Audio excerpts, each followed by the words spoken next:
Content warning. This video covers topics of negative mental health. Discretion is advised. Also, it is important to note that I'm not a mental health professional, just someone who wants to share her experiences as a 30-something transgender woman living with mental illness.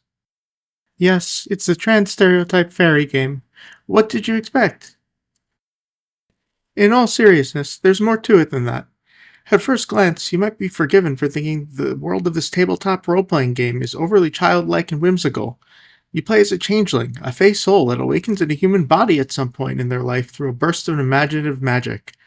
From there, your player character is tasked with cultivating wonder and imagination in those around them to sustain glamour, which fey need to survive. But it's the deeper context that turns the game into something akin to survival horror. Changing the Dreaming is a game about keeping your soul burning in a world that's actively, and to be honest, largely successfully, trying to smother it.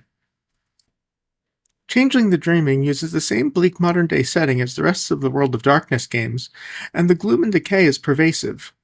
Dreamers are sanded down by people who are so banal they can't stand the idea of someone else breaking from the mold.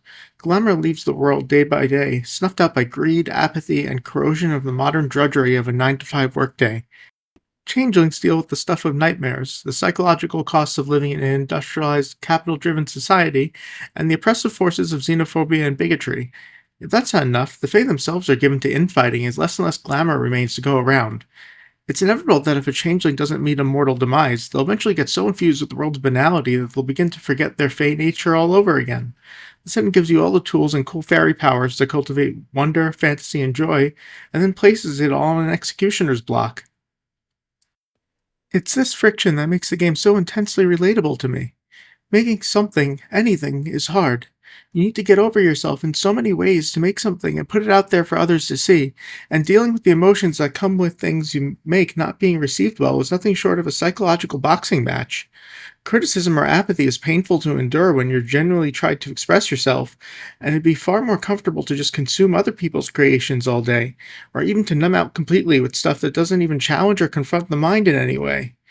Creativity is precious and is worth cultivating in yourself and others, because our world tries to do exactly the same thing to it as the world of darkness does. We need look no further than the internet to see real banality at work. The pace at which we are expected to create to maintain an audience has increased. The competition for our attention spans is being maliciously solved with algorithmic data that end users can't even comprehend, and there's an endless amount of junk content available that produces dopamine in our brains but is devoid of deeper meaning. I bet it's a challenge to get through this video for many people because of its slower pace and relatively static visuals.